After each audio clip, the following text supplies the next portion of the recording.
Billy, it's time you learn about money and the importance of secure Oh, Jesus f***ing Christ. What's going on, guys? It's K-Dub here with another episode of Crypto Zombie. So today is Thursday, and not only is it Thursday, it's actually March 14th, which means it's Pie Day, guys. Not that kind of pie, this kind of pie.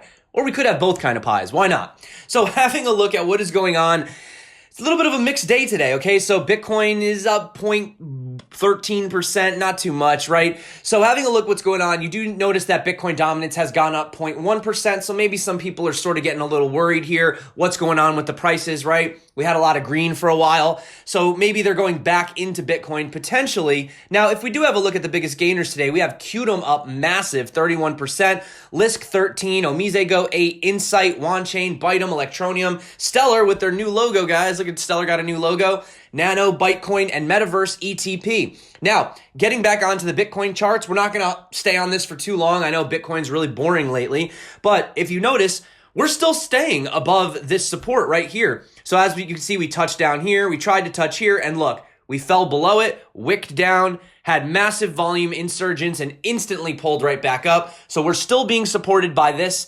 line, and if we do happen to fall below it, it looks like we still can't get below this 3,763 line. Now, if we do break below that, we could go a lot lower, and I'll get into that in just a minute, but I'm not going to harp too much on Bitcoin today. We have a lot of crazy things to talk about, and I'm going to try to talk about it as quick as I can today. I want to talk about a trend that's been kind of going on lately that has been pretty lucrative for a lot of people, so if you're interested, definitely stick around for that. But talking about currently what's happening, the Bitcoin shorts, okay, they actually achieved a 3-week high earlier this week. So this is showing that the confidence of investors is a little worrisome. They're worried about, what's going to happen with Bitcoin moving forward, right? Now, according to this trader Galaxy, you guys may follow him on Twitter, he says that Bitcoin at $3,000 could be a rare opportunity that doesn't come again in the future. Essentially, last chance for cheap Bitcoin, right? So according to Galaxy, since its inception, Bitcoin has established a trend of reaching new all-time highs and then enduring a steep decline in price like we saw back at the end of 2017, early 2018, initiating and accumulating and then recovering once again to an all-time high. This is just what Bitcoin does, right? So based on that trend, he thinks that investors will likely never see a $3,000 Bitcoin once again, and he says after April. So he's looking at April, okay?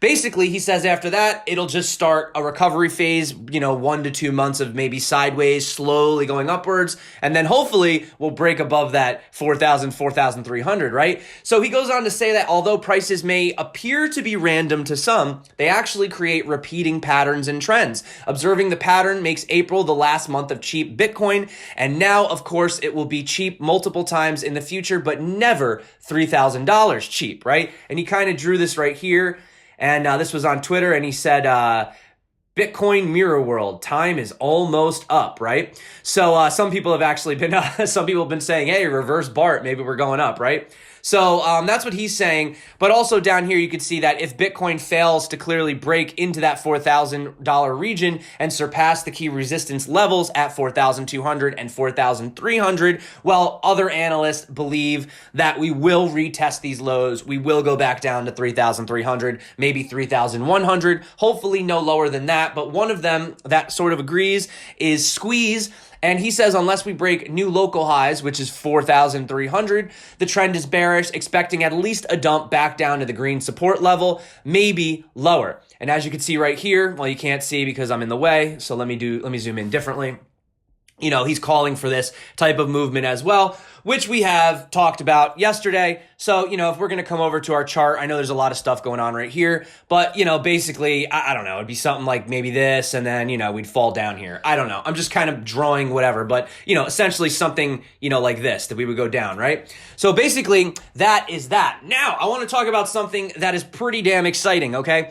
So we've been hearing about alt season, altcoins this, altcoin that, right? Well, you can't deny right now that if you look in the past year alone, we are at an all-time high for altcoin Google trends, searches. So this is pretty crazy. And it's not just in the United States. In fact, if I switch this to worldwide, look, I mean, okay, so it's not as high as it was a little bit ago, but it's still damn near at an all-time high. So you could definitely tell that people are interested in altcoins. They're searching for altcoins, and yeah, we're in alt season. There's no lie about that. But we talked about altcoins. We've already talked about that. Check out the video yesterday, the video before. In fact, you guys have convinced me. I'm probably going to put out a video for my top altcoins.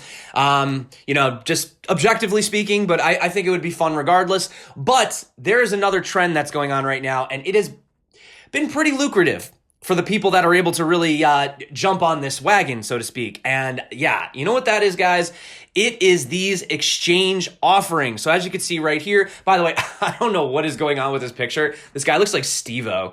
But anyway, so it says a few months ago, everyone was launching their own stablecoin, right? We had an explosion of stablecoins. There was like 50 plus stablecoins that came out. Now it's exchange integrated ICO launch pads. So obviously we had the Binance launch pad and they had their sales. And now we're seeing a bunch of these other guys. You have Bittrex IEO, you have BitMax Launchpad, Huobi Prime, KuCoin Spotlight, OKX IEO. So is this ICO 2.0? Well, let's have a look at some of the returns, okay? But there is a catch to this. Here's the thing. Now, if you have a look over here, BitTorrent, well, returns since ICO, 6.26 in US dollars, 5x almost in ETH, and 5.5x in Bitcoin comparative. Wow, that's pretty damn good if you got into the ICO. Now let's have a look at the actual chart for BitTorrent itself. That doesn't look so good, does it? Obviously, if you were able to get in on this initial pump, you did quite well. I'm down here, but for the most part, after that, it's just been a steady decline. So essentially, if you don't get into these right away, if you don't get into these ICOs, well, then the question is it worth getting into them afterwards? Now, you could say for BitTorrent, possibly. If you were able to scoop it up low down here, yes, that turned out pretty well. But let's take a look at Fetch.ai. Now, this had 2.7 returns in USD, 2.8 in ETH, and 2.6 in Bitcoin, all right? Now, let's have a look at how the chart is doing.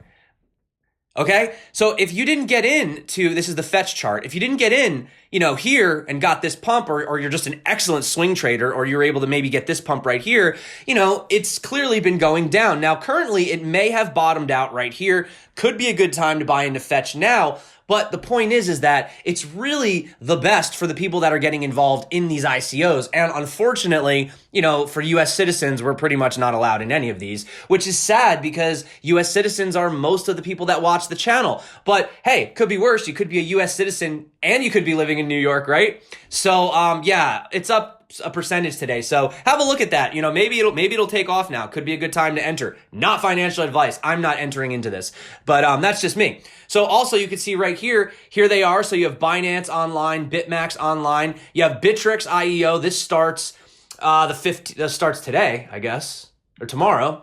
And we have KuCoin starting soon, Huobi, and OKX as well. Now, I do want to point out there's been a little bit of controversy over this first one that's coming out for Bittrex. This is Raid, and ICO Analytics said they just updated their list of partners on the website. Just before this, all the companies mentioned as partners refused to confirm partnership with Raid. Raid announced as the first IEO on Bittrex. So apparently they were partners with Twitch, Battlegrounds, OGM, Clash Royale, Otherwolf, Riot Games, PUBG, League of Legends, and now they're not partnered with any of them. So is that going to affect them? Well, this guy says doesn't matter. Coins will be sold out. If Bittrex fails with this ICO and the price tanks, then it's officially over with Bittrex. They probably will never again recover from this failure. But I mean, I don't know. Binance is having another one. So, but hey, it's a great way to just print money out of thin air, right, guys? And speaking of printing money out of thin air, gotta love the segue. Let's talk about Tether. So you're seeing a few people get a little concerned. Once again, it's been brought to the spotlight, and I know a lot of people just don't care. They say, what's the point in worrying about what's going on with Tether? Well, Tether could potentially have a lot of effects on the market if something was to go wrong with it. I'll get into that in just a second. But here is the post you can see on Reddit. Very upset. Now, what are these people talking about? Well, there's this website you can go to. It's Wayback Machine. What's cool about this is you can put in any website you want and say they change something on the website or they alter it. Well, it actually takes snapshots of the website so you can go back and reference it and be like, hey, Nah, you guys totally had that there, right? So here is a snapshot of Tether's website, and this is from back in January just because that's when they took the snapshot. And you can see right here, it says 100% backed. Every Tether is always backed 1-to-1 by traditional currency held in our reserves. So 1 USDT is always equivalent to 1 US dollar. Awesome. Great. That's what I want to hear. Well, they've updated it. Now, you see, everything else is the same, but now it says every Tether is always 100% backed by our reserves, which include traditional currency and cash equivalents, and from time to time may include other assets and receivables from loans made by Tether to third parties, which may include affiliated entities, collectively, reserves. Every Tether is also 1-to-1 pegged to the dollar, so 1 USD is always valued by Tether as 1 USD. So it used to say 1 USD is always equivalent to 1 USD. Now it says 1 USD is always valued by Tether as 1 USD. Okay, so that's what everybody is saying. Now, there's a lot of talk about this. Now, I want to read you some of these comments. These are some really concerned people. So I read this correctly. So basically, they're actually backed by cryptocurrency. So when the price drops and people flock to Tether, it increases the amount of Tether and decreases the funds it's backed by. This is just BitConnect with extra steps. More people, and this is why I repeat, don't pour your pension funds into crypto. Don't put in more money than you're willing to lose. This market is unpredictable and run by very shady people in the background.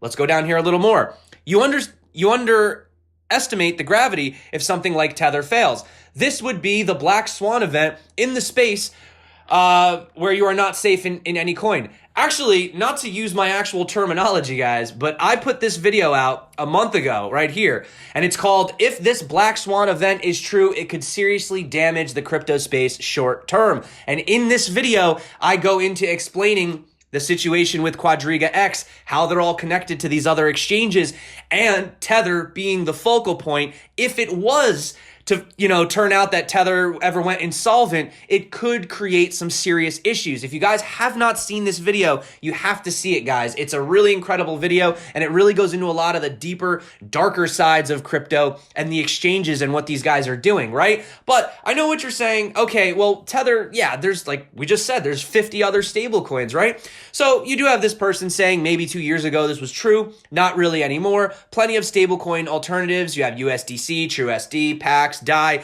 So this will only continue to ramp up. Tether failing would be a short-term disaster, but you're kidding yourself if you think it would kill crypto. In fact, I think it would be great for crypto if Tether ceased to exist. So that's the flip side of the argument. I mean, it's kind of like, BitConnect existed, and then, a lot of people lost their money, and it sucked, and it really tarnished the reputation of crypto for a while, and we're still battling with trying to get out of this, everything in crypto is a scam kind of mentality of outsiders looking in. However, it needed to happen, okay?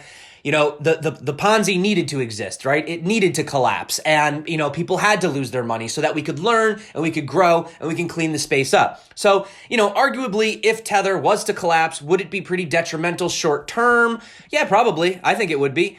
I definitely think it would be. That's why I spoke about it in my video, which you guys should definitely check out.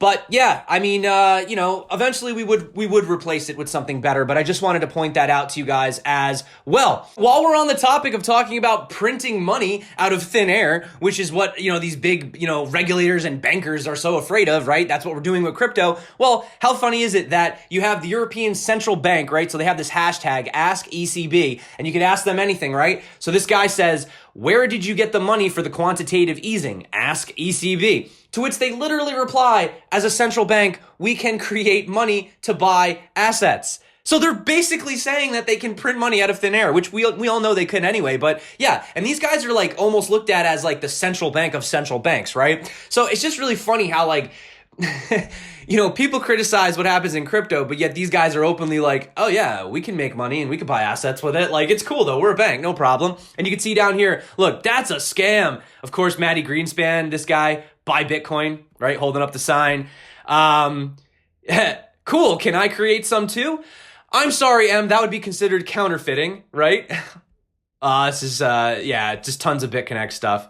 So yeah, that's that situation. Also, speaking about something that happened again, so we had that Ethereum transaction where the guy, like, it was like fractions of Ethereum and he spent like a ridiculous amount. Well, now we have this transaction, which apparently, this guy was sending 0.00205 Bitcoin and ended up paying 1.9 Bitcoin, which is roughly $7,720 to send roughly 80 cents. So this is what happens, and this is scary. And actually, they were bringing this up, saying this guy actually wrote an article about it, about these recent things, how people have been accidentally sending wrong amounts of money, paying ridiculous fees. I have heard some people say that that's a way of money laundering. That I don't know too much about. It does kind of make sense if you could predict, or you were certain you knew which miner was gonna receive that block reward, then yes, you could technically launder massive transaction fees,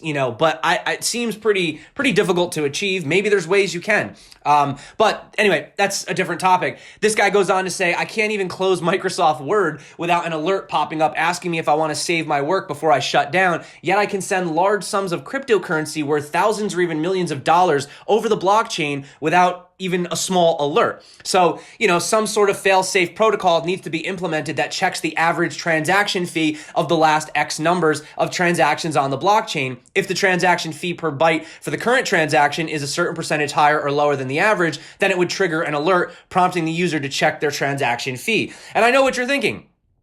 You're thinking to yourself like, oh, come on, man, like take responsibility into your own hands. Yeah, but think about it. If you want to get a lot of people using crypto and you want to bring the whole world in, most people, you need things to be idiot safe, Like, actually, one of the things we always joke about is, how like cars have the light that they tell you that the car's on E? Well, cars used to actually tell you your gas tank was empty when it was basically empty. Well, what happened? People would wait until it was empty, and then they would have to veer off on the side of the road because they just pushed it off. So now what car companies actually do is when it says your car is on E, you're not actually on E.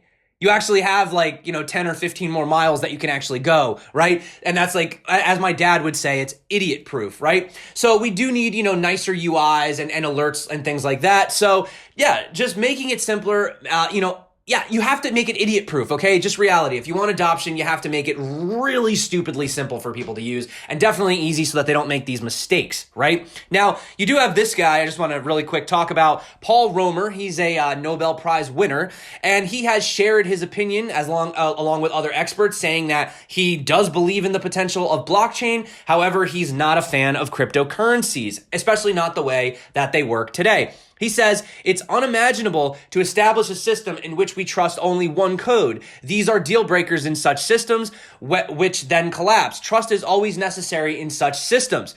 Trust is always necessary in such systems. I just want to point that out. And will always depend on knowing the people who are responsible for such systems, along with their reputation and the past. What's hilarious about this is the complete opposite of why crypto is awesome. It has nothing to do with trust. The whole idea behind Bitcoin is don't trust. Verify. I don't have to trust the miner. I don't have to trust the node. I don't have to trust anyone. We can verify it. We can all reach consensus. You know what I'm saying? So it's interesting to hear somebody say this, because if you're saying this, then you're clearly missing the freaking point of Bitcoin and crypto in general, right? I mean, yeah, there's a lot of centralized, shit coins out there or whatever, but let's just take Bitcoin for an example. You're totally missing the point on this one. So, well, you might be a Nobel Prize winner, but I don't think you 100% understand the beauty of, exactly what censorship-resistant currencies actually mean. So, also, let's talk about something positive, okay? Don't want to get too wound up here. So, they have support for XLM that'll be immediately available on Coinbase's supported jurisdictions, with the exception of New York State. Additional New York jurisdictions may be added at a later date. So for the other 49 states watching, congratulations. I'm glad you guys get to, trade Stellar. In the meantime, I will be, looking at this. Anyone else in New York getting sick of seeing this, by the way? So yeah, I know everyone's like, I need to move out of New York, but I have a house here, guys. I have a mortgage. Like, it's not like I could just pick up and leave, Trust me, at this point, it's getting kind of aggravating.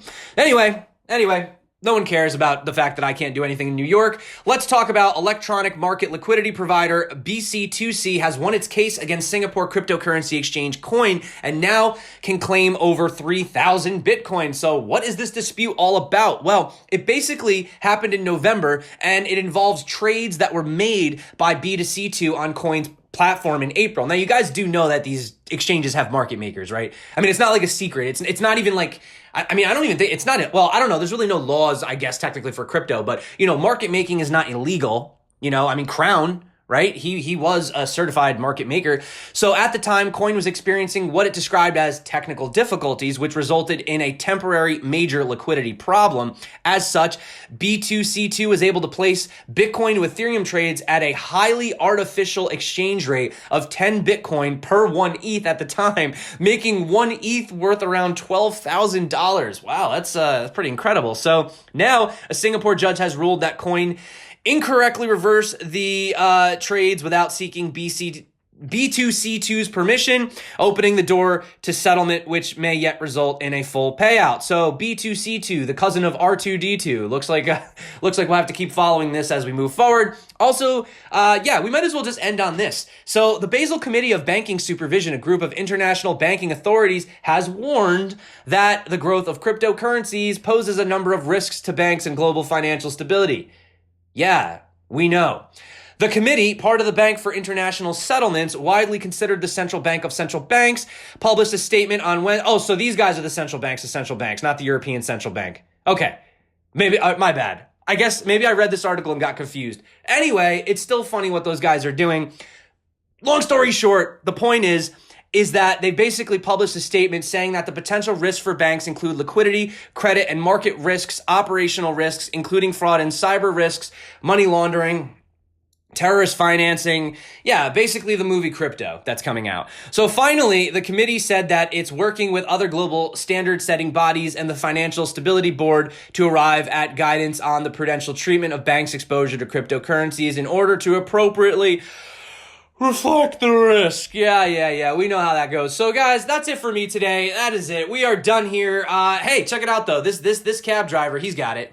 I think he's got it. So that being said, guys, that's it for today. I'm trying to make these videos a little bit quicker. Hopefully this was a nice short one for you today. So I mainly just wanted to touch on the topics of, all these different exchanges that are offering it. If you can get into these things, you're probably going to do quite well. I mean, guys, they're literally designed to like guarantee like a 2 to 4x out of the gate, right? I mean, like for example, even just, going back here again, you could see that, Fetched or even BitTorrent, right? BitTorrent is up like I said, 6.2, but if you look at the chart right here, it's clearly not up 6.2. So, even at its lowest point, what did I just do?